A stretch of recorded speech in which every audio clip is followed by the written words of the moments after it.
ओम ह्रीं अरहं णमोजिनाणम। गाथा नंबर 55। गाथा नंबर 55 में आचार्य भगवंत 8वें गुण स्थान में कुछ विशेष होता है उसके प्रति हमें बतलाते हैं। देखते हैं। निद्दा पयले नट्ठे सदी आऊ उपसमन्ति उपसमया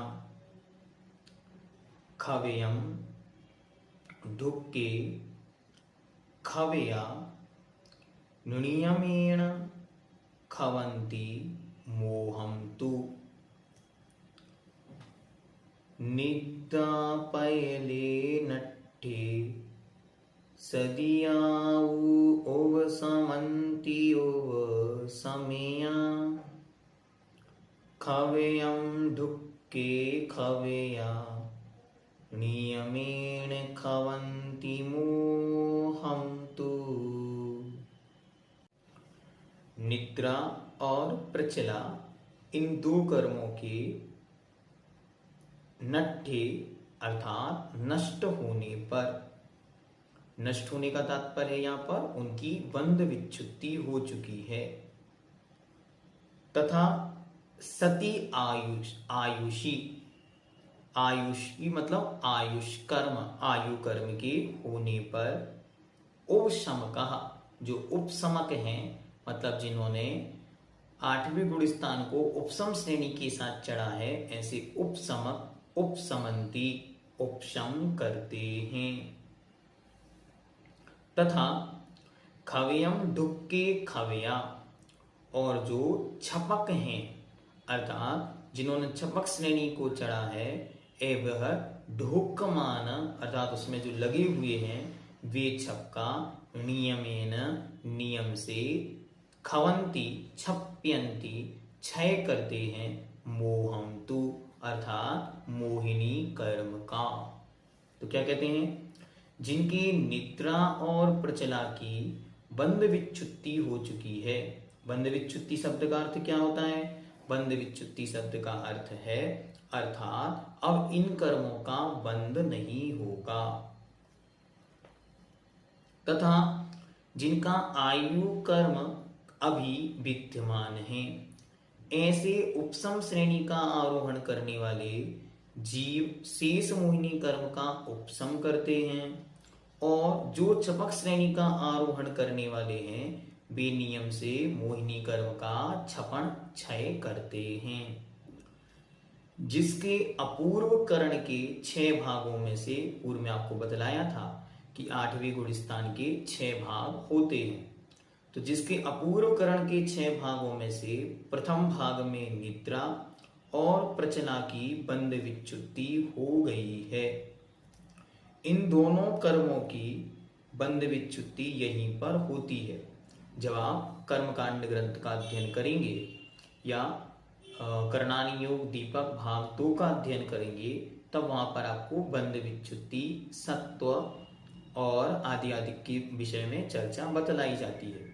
तो वहां पर आपको एक एक प्रकृति गिनवाई जाएगी कि इस गुण स्थान में इस स्थान पर ये चीज बंध को प्राप्त होगी, यहाँ पर उसका सत्व होगा और यहाँ उसका उदय होगा। फिर यहाँ इसकी उदय विच्छुत्ति होगी, यहाँ इसकी बंध विच्छुत्ति होगी, मतलब यहाँ आकर उसका बंध रुक जाएगा, अब इसके आगे उसका बंध नहीं होगा।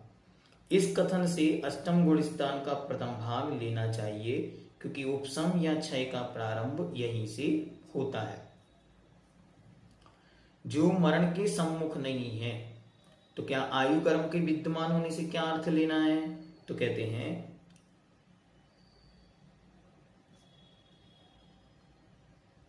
जिनका आयु कर्म विद्यमान है, अर्थात जो मरण के सम्मुख नहीं है, अर्थात जो श्रेणी चढ़ने वाले हैं, क्योंकि श्रेणी से उतरते समय यहाँ पर मरण की संभावना है।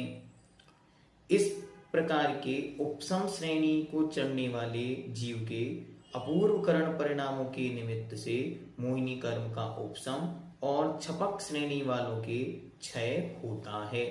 यहाँ पर यह एक प्रकार से निमित्त बना कि अब आगे इनमें क्या होने वाला है। इस गाथा में तू शब्द पड़ा है, इससे सूचित होता है कि छपक श्रेणी में मरण नहीं होता, क्योंकि एक इक्वेशन उन्होंने लगा दी कि आयु सती मतलब आयु कर्म के उपस्थित होने पर। तो आयु कर्म के उपस्थित होने से क्या विशेषता है? विशेषता यह है कि उपसम श्रेणी वालों के तो मरण संभव है, और उपसम श्रेणी उतरते हुए भी बनती है, तो उतरते हुए ना लेकर केवल चढ़ते हुए इस स्थिति को लेना। ठीक है, तो अपूर्व करण के 7 भागों में से 6 भागों के विषय में इन्होंने बतलाया। और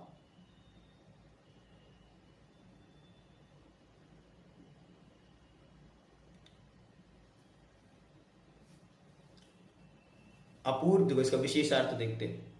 अपूर्व करण गुण स्थान के 7 भाग होते हैं। उन 7 भागों में से प्रथम भाग में दर्शनावरण कर्म की निद्रा और प्रचला प्रकृति की बंध विच्युति होती है, क्योंकि स्त्यान गृद्धि त्रयक की तो बंध विच्युति दूसरे गुण स्थान में हो जाती है। अपूर्व करण के 6वें भाग में परभव में उदय में आने वाली नाम कर्म की 30 प्रकृतियों की बंध विच्युति होती है। 7वें अंतिम भाग में हास्य, रति, भय, जुगुप्सा इन 4 9 कषायों की बंध विच्युति होती है, तथा हास्य, रति, अरति, शोक, भय, जुगुप्सा इन 6 कषायों का उदय विच्छेद भी होता है। उदय विच्छेद मतलब अब इसके बाद इनका उदय नहीं आएगा, ये कहलाती है उदय विच्छुत्ति। बंध विच्छुत्ति मतलब इसके आगे ये बंध को प्राप्त नहीं होंगे, ये बंध विच्छुत्ति, और इसके बाद इनका उदय नहीं आएगा, ये उदय विच्छुत्ति। उपसम श्रेणी आरोहक के अपूर्व करण के प्रथम भाग तक मरण नहीं होता, किंतु प्रथम भाग के पश्चात मरण भजनीय है। जहां जहां भी ये भजनीय शब्द आए उसका अर्थ होता है हो भी सकता है, नहीं भी होता। मतलब हो ऐसा कोई कंपलसरी नियम नहीं है, हो भी सकता है और नहीं भी हो। यदि मरण नहीं होता तो चारित्र मोहिनी कर्म की 21 प्रकृतियों का नियम से उपशम करता है, और यदि मरण हो जाता है तो नियम से वैमानिक देवों में असंयत सम्यक दृष्टि होता है। छपक श्रेणी पर चढ़ने वाले जीवों का मरण नहीं होता, वे तो नियम से 21 प्रकृतियों का क्षय करते हैं। इस अपूर्व करण गुण स्थान में ये सब कार्य यहाँ शुरू हो गए। अब ये जाकर 9वें गुण स्थान में आगे की प्रक्रिया पूरी होगी, और फिर 10वें में मोहिनी कर्म संपूर्ण नष्ट हो जाएगा। तो यहाँ इस गाथा में 2 बातें मुख्य हमारे सामने रखी। पहली बात क्या कि 8वें गुण स्थान के 7 पार्ट होते हैं, उनमें से पहले पार्ट में ही निद्रा और प्रचला ये 2 प्रकृतियों का उपशम हो जाता है, ये 2 प्रकृतियों की बंध विच्छुत्ति हो जाती है, जो जाकर आगे नियम से क्षय को या उपशम को कर्म करने वाले हैं, क्योंकि वे नियम से आगे बढ़ेंगे अगर वह इस रूप में है। तो इसलिए उन्होंने क्या दे दिया, आउ सती, आयु कर्म के होने पर। यदि आयु कर्म है तो आगे जाकर वह प्रक्रिया पूर्ण होगी, और यदि आयु कर्म का अंत वहां उपस्थित हो जाएगा तो वे नियम से नीचे आ जाएंगे। इस प्रकार से उन्होंने एक हिंट कर दी कि आगे क्या होने वाला है।